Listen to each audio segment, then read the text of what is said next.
Stanley sir നമസ്കാരം. വളരെ പ്രധാനപ്പെട്ട ഒരു വിഷയമാണ് ഇന്ന് ചർച്ച ചെയ്യണമെന്ന് ആഗ്രഹിക്കുന്നത്. അതായത് ഇന്ത്യയിലെമ്പാടും ഏറ്റവും കൂടുതൽ ആളുകൾ ആശ്രയിക്കുന്ന ഒരു ഗതാഗത മാർഗമാണ് റെയിൽവേ അഥവാ ഇന്ത്യൻ റെയിൽവേ എന്ന് പറയുന്നത്. ഈ റെയിൽവേയുമായി ബന്ധപ്പെട്ട് നിരവധിയായിട്ടുള്ള അപകടങ്ങൾ ഇപ്പോൾ സംഭവിച്ചുകൊണ്ടിരിക്കുന്നു. അതുപോലെ തന്നെ അട്ടിമറി ശ്രമങ്ങൾ നടക്കുന്നു, കല്ലേറുകൾ നടക്കുന്നു. അതുപോലെ ഇന്ത്യൻ റെയിൽവേക്കകത്തേക്ക് അതിക്രമിച്ചു കയറി പല രീതിയിലുള്ള അക്രമങ്ങൾ നടത്താനുള്ള ശ്രമങ്ങൾ ഉണ്ടാവുന്നു. ഗ്യാസ് കുറ്റി റെയിൽവേ ട്രാക്കിൽ കൊണ്ടുവച്ചിടുന്നു. ഈ തരത്തിൽ പല തരത്തിലും ഈ റെയിൽവേ അട്ടിമറി നടത്താൻ വേണ്ടിയുള്ള ശ്രമങ്ങൾ നടക്കുന്നുണ്ട്. പക്ഷെ നമ്മുടെ കേരളത്തിലെ മാധ്യമങ്ങളൊന്നും തന്നെ അത് അത്ര വലിയ രീതിയിലൊന്നും ചർച്ച ചെയ്യില്ല. അതെന്താണ് എന്ന് എല്ലാവർക്കും ആലോചിച്ചാൽ, കോമൺ സെൻസ് ഉള്ള ആളുകൾക്ക് ആലോചിച്ചാൽ മനസ്സിലാവും. കാരണം ഈ ദേശീയ സുരക്ഷയുമായി ബന്ധപ്പെട്ട് ഒരുപാട് തരത്തിൽ ചില അട്ടിമറികൾ ശ്രമങ്ങൾ നടക്കുന്നുണ്ട്. അതിൽ പ്രധാനപ്പെട്ടതാണ് ഈ റെയിൽവേയുമായി ബന്ധപ്പെട്ടത്. ഇതിന്റെ പുറകിൽ എന്തൊക്കെയാണ് സർ നടക്കുന്നത്? പല തരത്തിലുള്ള അട്ടിമറി ശ്രമങ്ങളും ഇപ്പോൾ നടക്കുന്നുണ്ട്. അതിന്റെ പിന്നിലെ കാരണങ്ങൾ എന്തൊക്കെയാണ് ഗവൺമെന്റ് ഇനിയും ശ്രദ്ധിക്കേണ്ടത്? അല്ല, ഇത് നമ്മുടെ രാജ്യം തന്നെ ഏറ്റവും അധികം ബഹുമാനിക്കുന്നത് റെയിൽവേയിൽ ഉള്ള നിയമങ്ങൾ ലംഘിച്ച ഒരാളെ ആരാധിച്ചുകൊണ്ടാണ് നമ്മുടെ രാജ്യം തന്നെ നിലനിൽക്കുന്നത്. അതായത് ഒരു സെക്ട് ആൾക്കാർക്ക് വേണ്ടി റിസർവ് ചെയ്ത കമ്പാർട്ട്മെന്റിൽ അനധികൃതമായിട്ട് കയറി സായിപ്പിന്റെ കയ്യിൽ നിന്ന് അടി വാങ്ങിച്ച് പല്ല് പൊഴിഞ്ഞു പോയ ആളെയാണ് നമ്മുടെ രാജ്യം ബഹുമാനിക്കുന്നത്. അപ്പൊ ഒരു നിയമവും നമ്മൾ ബഹുമാനിക്കുന്നില്ല എന്നുള്ളതാണ് പ്രശ്നം. ഇത് പണ്ട് തുടങ്ങി റെയിൽവേ നിയമങ്ങൾ അനുസരിക്കാതെ സായിപ്പിന്റെ കയ്യിൽ നിന്ന് അടി വാങ്ങിച്ച് പല്ല് പോയ ആളെ ബഹുമാനിച്ചുകൊണ്ടാണ് നമ്മുടെ രാജ്യം ഇപ്പോഴും ഓടിക്കൊണ്ടിരിക്കുന്നത്. അതുകൊണ്ട് നിയമങ്ങൾ അനുസരിക്കുക, റെയിൽവേയുടെയോ എയർപോർട്ടിന്റെയോ അല്ലെങ്കിൽ ബസിന്റെയോ ട്രാൻസ്പോർട്ടേഷനിലുള്ള നിയമങ്ങൾ അനുസരിക്കുക എന്നൊരു കൾച്ചർ നമുക്കില്ല. അതെങ്ങനെ ലംഘിക്കാവുന്നതാണ് നമ്മളെല്ലാം ആലോചിക്കുന്നത്, ജനങ്ങളെല്ലാം ആലോചിക്കുന്നത്. അപ്പൊ അത് തുടക്കം മുതലുള്ള പ്രശ്നമാണ്. അതുകൊണ്ട് അങ്ങനെയുള്ള ആൾക്കാരെ വീരാരാധന നിർത്തിയിട്ട് അങ്ങനെയുള്ള ആൾക്കാർ മാറിക്കഴിയുമ്പോൾ തന്നെ ആ സംസ്ഥിതിയിൽ വരും. ഇപ്പൊ നമ്മുടെ അയൽ സംസ്ഥാനത്ത് ഒരു മുഖ്യമന്ത്രി ഉണ്ടായിരുന്നു. കള്ള ടിക്കറ്റിൽ യാത്ര ചെയ്ത് ട്രെയിനിൽ പോയി നേതാവായി എന്ന് പറഞ്ഞ് അതിൽ അഭിമാനിച്ചിരുന്ന ഒരു മുഖ്യമന്ത്രി ഉണ്ടായിരുന്നു. അവരുടെ മക്കളൊക്കെയാണ് ഇപ്പൊ അവിടെ ഭരിക്കുന്നത്. ഞാൻ അതുകൊണ്ട് പേരൊന്നും പറയുന്നില്ല. അപ്പൊ അതുകൊണ്ട് കള്ള ടിക്കറ്റിൽ പോവുക, ടിക്കറ്റ് ഇല്ലാണ്ട് പോവുക, ഒരെണ്ണത്തെ ടിക്കറ്റ് എടുത്തിട്ട് വേറൊരു കമ്പാർട്ട്മെന്റിൽ കയറുക, അങ്ങനെയുള്ള അഭ്യാസങ്ങൾ കാണിച്ചവരെയൊക്കെ രാജ്യം ആദരിക്കുന്നത് നിർത്തുക. അപ്പൊ തന്നെ ജനങ്ങൾ അച്ചടക്കം പഠിക്കും. അപ്പൊ അതുകൊണ്ട് ഈ ഫ്ലാഷ് മോബ്സ് ഇപ്പൊ കുറെ നാളുകളായിട്ട് ഈ ഇന്ത്യയുടെ റെയിൽവേ ഇംപ്രൂവ് ചെയ്ത് വേറൊരു ലെവലിലോട്ട് വരുന്നതോടെ ആ റെയിൽവേയെ തകർക്കാൻ ഇവിടുത്തെ പ്രതിപക്ഷം ചെയ്യുന്ന ഒരു പരിപാടിയാണ് ഫ്ലാഷ് മോബ്സ് ക്രിയേറ്റ് ചെയ്യുക. പെട്ടെന്ന് 1000-2000 പേര് എവിടെ നിന്നാണെന്ന് അറിയത്തില്ല ഓരോ റെയിൽവേ സ്റ്റേഷനിലോട്ട് വരുന്നു, റിസർവേഷൻ കമ്പാർട്ട്മെന്റിലേക്ക് ഇടിച്ചു കയറുന്നു, പ്രശ്നങ്ങൾ ഉണ്ടാക്കും. അതായത് നമ്മുടെ റെയിൽവേക്കുള്ള ഒരു എന്ന് പറയുന്നത് ഈ ഫ്ലാഷ് മോബിനെ കൺട്രോൾ ചെയ്യാനുള്ള നിയമങ്ങളില്ല. അപ്പൊ ശരിക്കും നമ്മളുടെ കോവിഡിന്റെ സമയത്ത് റെയിൽവേയില് പ്രോട്ടോകോൾസ് ഉണ്ടായിരുന്നു. റിസർവ് ചെയ്തവർക്കേ പോകാൻ പറ്റത്തുള്ളൂ, ജനറൽ ടിക്കറ്റ് നിർത്തലാക്കി. അപ്പൊ റെയിൽവേ കൃത്യമായിട്ടാണ് ഓടിക്കൊണ്ടിരുന്നത് കോവിഡ് സമയത്തും. ഇതിനൊരു പരിഹാരമേ ഉള്ളൂ. ഇതിപ്പോ നമ്മൾ 1947 തുടങ്ങി റെയിൽവേ ഡിസ്കസ് ചെയ്യുന്നുണ്ട്. ഏകദേശം 75ഓളം വർഷമായി, അല്ലെ അത്രയും അതിൽ കൂടുതലായി. അപ്പോ ഒറ്റ വഴിയേ ഇതിനുള്ളൂ, ഒറ്റ സൊല്യൂഷനേ ഉള്ളൂ. അത് ഏവിയേഷൻ പ്രോട്ടോകോൾ റെയിൽവേക്ക് ബാധകമാക്കുക. റെയിൽവേ സ്റ്റേഷനിൽ പ്രവേശിക്കാൻ, അല്ല ട്രെയിനിലല്ല, റെയിൽവേ സ്റ്റേഷനിൽ പ്രവേശിക്കാൻ വാലിഡ് ടിക്കറ്റ് വേണം. ടിക്കറ്റ് കൗണ്ടർ പുറത്താക്കുക. വാലിഡ് ടിക്കറ്റ് ഉള്ളവർക്ക് മാത്രമേ പോകാൻ പറ്റത്തുള്ളൂ. ആ ടിക്കറ്റ് എന്ന് പറയുന്നത് റിസർവേഷൻ ബേസ്ഡ് ആക്കുക. ജനറൽ ടിക്കറ്റ് നിർത്തലാക്കുക. ജനറൽ ടിക്കറ്റ് ഇതിൽ ജനറൽ ടിക്കറ്റ് ഇല്ലല്ലോ, എയറോപ്ലെയിനിൽ ജനറൽ ടിക്കറ്റ് ഇല്ല. അപ്പൊ ആ ജനറൽ ടിക്കറ്റ് എന്ന് പറയുന്നത് റിസർവേഷൻ ഉണ്ട്, ടിക്കറ്റ് കൺഫേം ആയവർക്ക് മാത്രം റെയിൽവേ സ്റ്റേഷനിൽ കയറാവുള്ളൂ. രണ്ടാമത് യാത്ര അയക്കാൻ എന്ന് പറഞ്ഞ് ഒരുത്തരം ഒരു ടിക്കറ്റ് കിട്ടി കഴിഞ്ഞാൽ ഒരു 10-15 പേരാണ് 3-4 കാറിൽ വരുന്നു അവനെ യാത്ര അയക്കാൻ. ആ പരിപാടി നിർത്തലാക്കുക. എയറോഡ്രോമിൽ യാത്ര അയക്കാൻ എത്ര പേർക്ക് കയറാൻ പറ്റത്തില്ല, അതും അവിടെ വലിയ ചാർജസ് ആണ്. അപ്പൊ അതുകൊണ്ട് അവിടെ റഷ് ഒഴിവാക്കാം. ഇതാണ് അതിനുള്ള മെയിൻ ആയിട്ടുള്ള പ്രശ്നം. എന്താണെന്ന് ചോദിച്ചാൽ ആർക്കും കയറി നിരങ്ങാവുന്ന ഒരു സ്ഥലമായിട്ട് റെയിൽവേ മാറി. അത് ഞാൻ മേൽപ്പറഞ്ഞ ഈ ടിക്കറ്റ് ഇല്ലാതെ തല്ലുകൊണ്ടയാളും ടിക്കറ്റ് ഇല്ലാതെ യാത്ര ചെയ്തയാളും ഒക്കെ പലരും കാണിച്ചു കൊടുത്ത മഹനീയ മാതൃക ജനങ്ങളും അനുകരിക്കുന്നത് കൊണ്ടാണ് ഇത് സംഭവിക്കുന്നത്.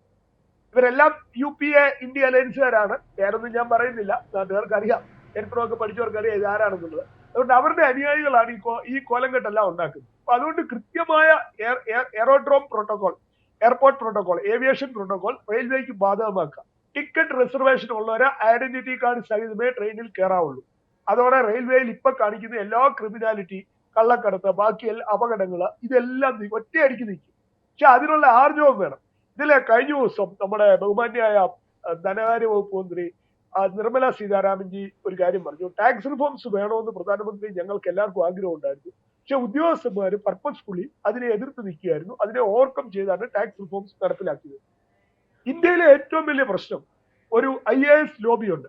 ആ IAS ലോബി എന്ന് പറയുന്നത് JNU നിന്നും അവിടുന്ന് ഇവിടുന്നുമുള്ള കമ്മ്യൂണിസ്റ്റുകളാണ്. കോൺഗ്രസ് എന്നുള്ള വ്യാജേന ഇരിക്കുന്ന കമ്മ്യൂണിസ്റ്റുകൾ. അവര് ഓവർ സോഷ്യലിസമാണ് എല്ലായിടത്തോട്ടും പ്രൊപ്പഗേറ്റ് ചെയ്യുന്നത്. റെയിൽവേ ആദ്യം സോഷ്യലിസം നിർത്തുക, റെയിൽവേ ആദ്യം സോഷ്യലിസം നിർത്തിയിട്ട് ഈ വിമാന കമ്പനികൾ ചെയ്യുന്ന പോലെ ക്യാപിറ്റലിസം നടപ്പിലാക്കുക. അതോടെ റെയിൽവേ സുരക്ഷിതമാകും, റെയിൽവേയിലെ അപകടങ്ങൾ നീക്കും. അതുപോലെ വേറൊരു കാര്യം, ഈ എയർപോർട്ട് മാനേജ് ചെയ്യുന്നത് CISF ആണ്, സെൻട്രൽ ഇൻഡസ്ട്രിയൽ സെക്യൂരിറ്റി ഫോഴ്സ്. അവർക്ക് വലിയ അധികാരങ്ങളുണ്ട്. അവിടെ പോയി അഭ്യാസം കാണിച്ചാൽ അവർക്ക് വെടിവെക്കാനുള്ള അധികാരമുണ്ട്, അറസ്റ്റ് ചെയ്യാനുള്ള അധികാരമുണ്ട്. ഇത് യാതൊരു അധികാരവും ഇല്ലാത്ത ഒരു സംഭവമാണ് RPF, റെയിൽവേ പ്രൊട്ടക്ഷൻ ഫോഴ്സ്. ചുമ്മാ കാഴ്ചക്കാരായിട്ട് അവിടെ വന്നിരിക്കുകയാണ്, റെയിൽവേ കൂടെ ചുമ്മാ തെക്കുവടക്ക് നടക്കുകയാണ്. അത് നിർത്തിയിട്ട് ഒന്നുകിൽ RPF-നും CISF-നും NIA-ക്കും BSF-നും ഒക്കെ തുല്യമായിട്ടുള്ള അധികാരങ്ങൾ കൊടുക്കുക, CBI-ക്കും ഒക്കെ തുല്യമായിട്ടുള്ള അധികാരങ്ങൾ കൊടുക്കുക. അവിടെ നടക്കുന്ന കുറ്റകൃത്യങ്ങൾ പിടിക്കാനും ചാർജ് ചെയ്യാനും അത്യാവശ്യം വന്നാൽ വെടിവെക്കാനുമുള്ള അധികാരം RPF-ന് കൊടുക്കുക. അത് കൊടുത്തിട്ടില്ല. അപ്പൊ അങ്ങനെ ഒരു പവർഫുൾ ആയിട്ടുള്ള ഒരു ഏജൻസി ആയിട്ട് RPF-നെ മാറ്റുക. അതോടുകൂടി റെയിൽവേ സുരക്ഷിതമാവും. ഇത് രണ്ട് രീതിയിലാണ്. ഒന്ന്, എല്ലാവരെയും അയച്ചു വിടുന്നു, അവിടെ മാനേജ് ചെയ്യുന്നവർക്ക് അധികാരമില്ല, റെയിൽവേക്കാർക്കും അധികാരമില്ല, RPF-നും അധികാരമില്ല. അപ്പൊ അതൊരു ശുദ്ധ തോന്നിയാസമായി റെയിൽവേ മാറിയിരിക്കുകയാണ്. ഈ 10 വർഷമായിട്ട് റെയിൽവേ വലിയധികം ടെക്നിക്കലി പുരോഗമിച്ചു, റെയിൽവേ പുരോഗമിച്ചു. തീർച്ചയായിട്ടും രാജ്യം പുരോഗമിക്കുമ്പം ശത്രുക്കൾ കൂടും, ബാഹ്യ ശത്രുക്കളും ആഭ്യന്തര ശത്രുക്കളും. അപ്പൊ അതുകൊണ്ട് അവര് പുരോഗമിക്കുന്നതോടൊപ്പം സുരക്ഷിതത്വവും വർദ്ധിപ്പിക്കണം. അപ്പൊ റെയിൽവേ സുരക്ഷിതത്വത്തിന്റെ കാര്യത്തിൽ ചെയ്യേണ്ടത് നിയമപരമായിട്ട് ഏവിയേഷൻ പ്രോട്ടോകോൾ ബാധകമാക്കുക, പ്രാക്ടിക്കലായിട്ട് RPF-നെ കൂടുതൽ വിന്യസിക്കുക, RPF-ന്റെ നമ്പർ കൂട്ടുക. അതുപോലെ റെയിൽവേ സ്റ്റേഷൻ എന്ന് പറയുന്നത് കൃത്യമായിട്ട് അതിന് ഫെൻസിങ്ങും ഗേറ്റും ഒക്കെ കൊടുത്ത് ഒരു റെയിൽവേ സ്റ്റേഷനിലും അനുമതി ഇല്ലാതെ ആൾക്കാർ കയറാൻ പാടില്ല. വാലിഡ് ടിക്കറ്റ് ഉള്ളവർ മാത്രമേ ഉള്ളൂ. പുറത്ത് യാത്ര അയക്കാൻ വരുന്നവർ റെയിൽവേ സ്റ്റേഷന്റെ പുറത്തു കൊണ്ട് അവരെ വിട്ടിട്ട് പോവുക. അല്ലാതെ എല്ലാവരും കൂടെ അകത്തേക്ക് ഒരുത്തം പോകുന്നു എന്ന് പറഞ്ഞ് 10-20 പേര് അകത്തോട്ട് കയറുന്ന പരിപാടി ഒഴിവാക്കും. ഇത് കൃത്യമായിട്ട് നടപ്പിലാക്കിയാൽ ഇത് ചെയ്യാനുള്ള ആർജവം വേണം. ഗവൺമെന്റിന്റെ ഒരു പ്രശ്നം എന്ന് പറയുന്നത്, ഈ ഉദ്യോഗസ്ഥൻ പറയുന്നത് കേൾക്കാനല്ല ഗവൺമെന്റ് ഇരിക്കേണ്ടത്. ഉദ്യോഗസ്ഥനോട് മാറി നിൽക്കാൻ പറഞ്ഞിട്ട് ചെയ്യാനുള്ള ആ പൊളിറ്റിക്കൽ ബിൽ ഗവൺമെന്റ് കാണിച്ചേ പറ്റത്തുള്ളൂ ഇനിയെങ്കിലും. അല്ലാണ്ട് ഉദ്യോഗസ്ഥൻ അങ്ങനെ പറഞ്ഞു, സെക്രട്ടറി അങ്ങനെ പറഞ്ഞു, IAS-കാരൻ അങ്ങനെ പറഞ്ഞു എന്നുള്ളതല്ല. അതായത് നമുക്ക് മലയാളത്തിൽ ഒരു പഴഞ്ചൊല്ലുണ്ട്, ആനയ്ക്കുണ്ടോ ഉത്സവം നന്നാകണമെന്ന്. അതുപോലെയാണ് രാജ്യം നന്നാകണമെന്ന് IAS-കാരനോ ഉദ്യോഗസ്ഥനോ ഒരു നിർബന്ധവും ഇല്ല. അവനവനെ നമ്മളെ കിട്ടിയാൽ മതി. അതുകൊണ്ട് റിഫോംസ് കൊണ്ടുവരിക, പുതിയ നിയമങ്ങൾ കൊണ്ടുവരിക, പുതിയ ഫോഴ്സിനെ കൊണ്ടുവരിക, അത് പവർഫുൾ ആയിട്ടുള്ള ഫോഴ്സിനെ കൊണ്ടുവരിക. ഇത് 10 വർഷം ചെയ്യാതെ പോയതിൽ എനിക്കും ഇക്കാര്യത്തിൽ ഒരു ആശങ്കയുണ്ട്. കാരണം എന്തുകൊണ്ട് ഇത് ചെയ്തില്ല? റെയിൽവേക്ക് കോവിഡ് ടൈം ബെറ്റർ ടൈം ആയിരുന്നു. ആ കോവിഡ് ടൈമിൽ ഈ നിയമങ്ങളൊക്കെ കൊണ്ടുവരാമായിരുന്നു. ഇനിയെങ്കിലും എത്രയും പെട്ടെന്ന് നിയമങ്ങൾ കൊണ്ടുവരിക. കഴിഞ്ഞ ദിവസം നമ്മൾ TV-യിൽ കണ്ടു, വെള്ളിയാഴ്ചകളിൽ പെട്ടെന്ന് ഫ്ലാഷ് മോബ്സ് വരുന്നു ഡൽഹി മെട്രോയിൽ. കുറെ നാളുകളായിട്ട് സംഭവിക്കുന്നത്, അതായത് ഒരു 6 മാസമായിട്ട് 3ാം മോഡി ഗവൺമെന്റ് വന്നതിന് ശേഷം സംഭവിക്കുന്ന ഒരു പരിപാടിയാണ്. വെള്ളിയാഴ്ചകളിൽ പെട്ടെന്ന് ഫ്ലാഷ് മോബ്സ് വരും. ആ ഫ്ലാഷ് മോബ്സ് ഒരു പ്രത്യേക മതത്തിൽപ്പെട്ടവരാണ്. അവർ ടിക്കറ്റ് എടുക്കുന്നില്ല, ജമ്പ് ചെയ്ത് മെട്രോ ജമ്പ് ചെയ്ത് അകത്ത് കയറുന്നു, മെട്രോയിൽ ട്രാവൽ ചെയ്യുന്നു, ജമ്പ് ചെയ്ത് പുറത്തെയാണ്. ഇത് ഓർഗനൈസ്ഡ് അല്ലേ? ഇത് ഓർഗനൈസ്ഡ് ക്രൈം അല്ലേ? എന്തുകൊണ്ട് എൻക്വയറി നടത്തിയില്ല? എന്തുകൊണ്ട് അത് തടയാൻ നടപടി എടുത്തില്ല? അപ്പൊ അങ്ങനെ എല്ലാ മതക്കാരും അവനവന്റെ ദിവസങ്ങളിൽ ചാടി മറിയുന്നു, റെയിൽവേയും ഇതെല്ലാം യൂസ് ചെയ്യുന്നു എന്ന് വന്നാൽ രാജ്യം അനാർക്കിയിലോട്ടും. അപ്പൊ ഇതൊക്കെ തുടക്കത്തിലെ ചുള്ളേണ്ട കാര്യങ്ങൾ, തുടക്കത്തിലെ നിർത്തേണ്ട കാര്യങ്ങൾ നിർത്തുന്നില്ല എന്നുള്ളതാണ് റെയിൽവേയിൽ ഇതുപോലെ ഫ്ലാഷ് മോബ്സ് വരാനുള്ള കാരണം.